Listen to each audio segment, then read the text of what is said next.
milieu de terrain de rêve Habib Diallo laa fay teg. donc yow su ma la déggee bu baax. de base li la gënal mooy nga dem avec un schéma 4-3-3. mais proposer nga ñu un milieu de terrain. à 3. léegi lan nga ñu proposer ci kanam. lan ci kanam. oui.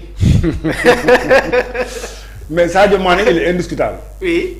il est indiscutable dans l'équipe. kenn du ko fa génne. non mais Sadio Mané. c'est l'identité de l'équipe. c'est l'identité de l'équipe Sadio Mané c'est Sadio Mané bon c'est la star de l'équipe. waaw. comprendre nga. c'est l'icône de l'équipe c'est l'emblème. mais critiques yi nag xaw na bëri tuuti. non xam nga non le Sénégal. waaw critique. waaw kenn war koo bañ. xam nga. oui. maire biy jaay mango sax ci koñ bi wala buy jaay gerte di xam ne elle a son mot à dire tout le monde a son mot à dire. il faut les laisser dire leur mot. mais le choix revient à Pape Thiaw. oui. mais Sadio Mané il a fini de montrer ses preuves Sadio Mané kenn waru ko dingat ci équipe bi. non Sadio Mané kenn waru ko dingat ci équipe bi parce que Sadio Mané moment yu cruciaux yi moom mooy def la différence et il est toujours là qu'est-ce qu'on lui lan ngay reprocher Sadio Mané. parce que il est en Arabie Saoudite mais il fait la différence toujours là-bas et en équipe nationale. c'est ça. donc bon après léegi en fonction des formes ak aussi comment ils réagissent en entraînement. d'accord parce que par exemple entraîneur bu defee classement ñun ñuy toog Dakar nii. match yi di waaj a commencé suñu jabar toggal ñu ceebu jën bu neex.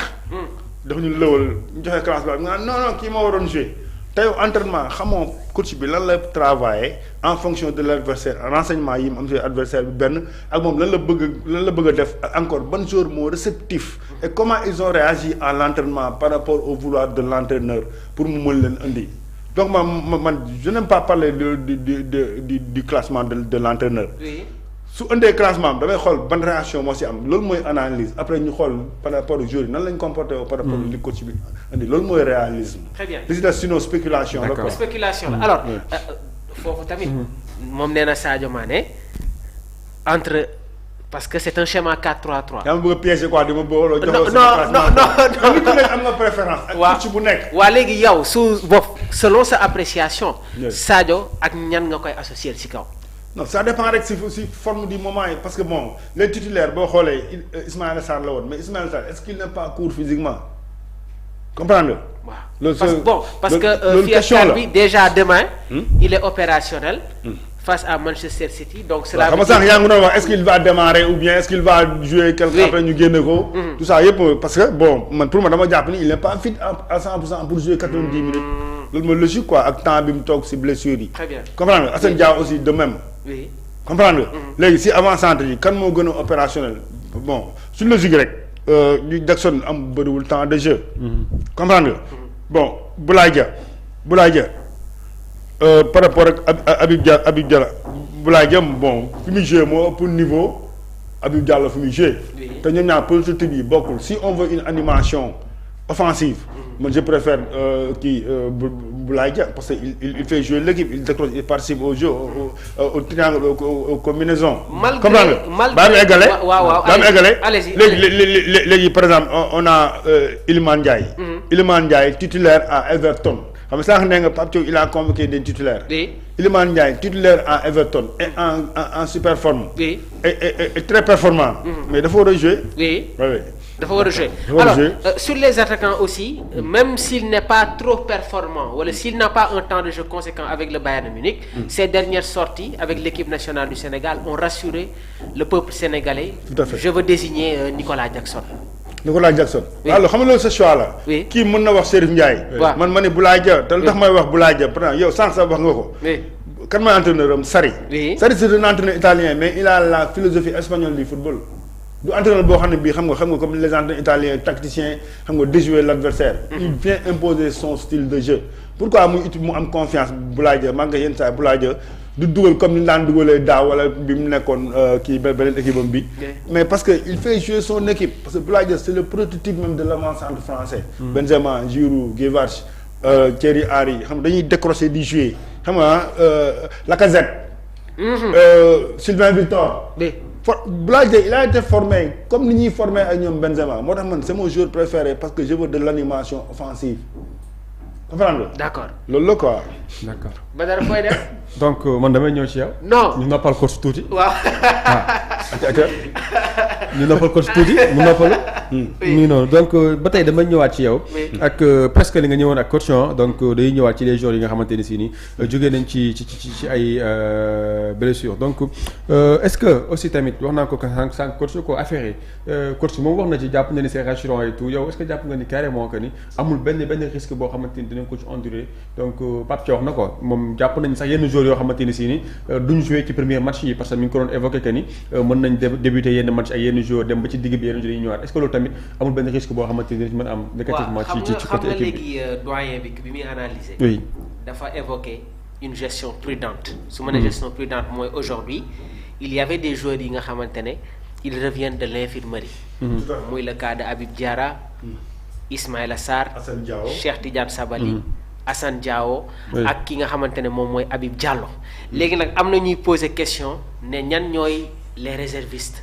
ñun pour le moment mënaguñ ko xam. équipe bi dafa am réserviste quoi. oui parce que y a 23 lignes. oui voilà donc cela veut dire que premier match bi.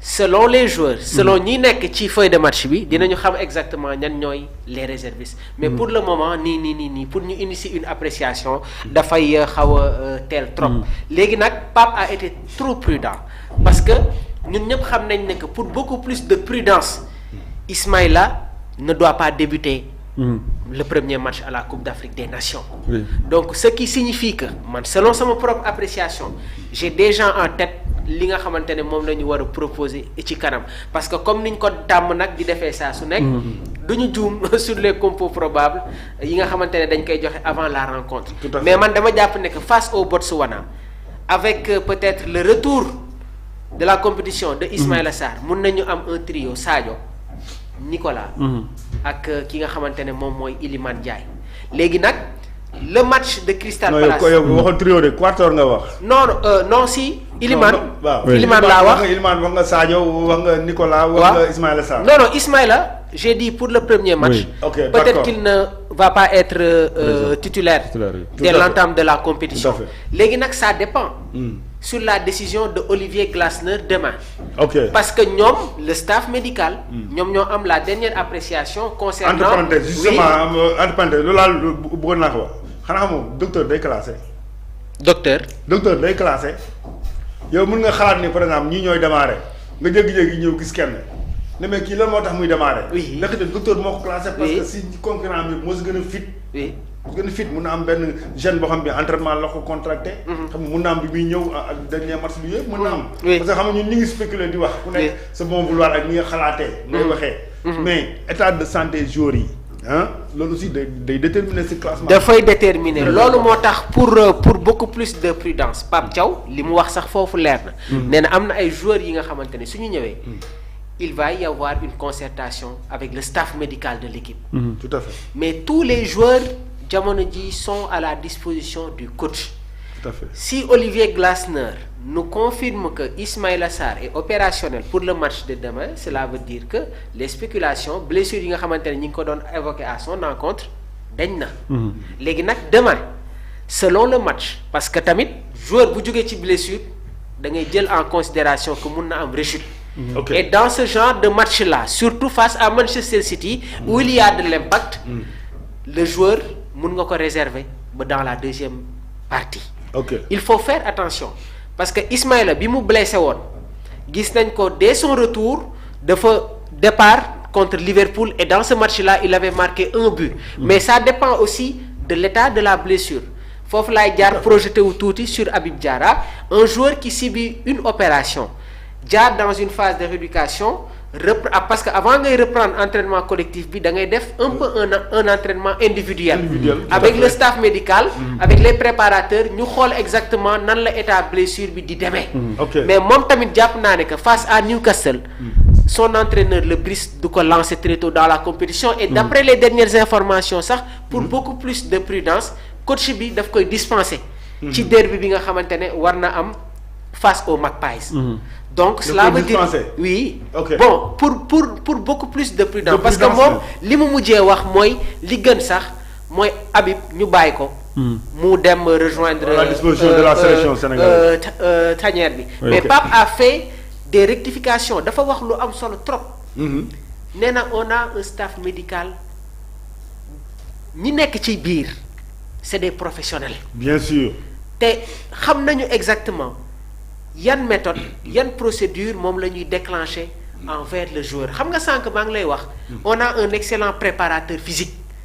mais le staff médical aussi c'est des experts. c'est des professionnels c'est des gens yi nga xamante ne ils maîtrisent leur domaine. mais le préparateur physique il peut faire partie du staff médical. oui. parce que la préparation physique c'est de la science hein. oui c'est de la science parce que day am ostéopathe. xam nga xam ne s'occupe des os. ak ko xam ne même si dispositif par exemple Arsenal am na li ñuy wax muscle enhancer. renforceur musculaire. parce que muscle par exemple boo jugee blessure. muscle bi bon su fekkee sax muscle bi wàññeeku. dafay wàññeeku waaw bu wàññeeku. dafay xaw a faible day faible. waaw léegi am na ko xam ne loolu mooy rôle am pour renforcer ko. wala ñuy wax muscle enhancer. très bien lu ñu bëri ah. Cheikh Tidiane Sabaly. moom tamit amoon na blessure. mais gis nañ ne que reprendre na aussi entraînement de même que Habib Diallo. on a 2-11 dans cette équipe. gis nga Sénégal ni ngay classé parce que ñun ñëpp xam nañ ne que il y aura des joueurs yi nga xamante ne pour nga génnee leen ci dispositif bi dafay xaw a compliqué. parce que depuis que Pape Thiaw est là. certains joueurs ont énormément gagné de points. coach ñi ngi koy wax nii. dafa def benn analyse boo xamante ne il faut que nga dem. dans une tey di réflexion beaucoup plus approfondie daf ne man sama dispositif. si Habib Diarra est apte dama koy dugal ci milieu de terrain bi. parce que constat bi ñuy def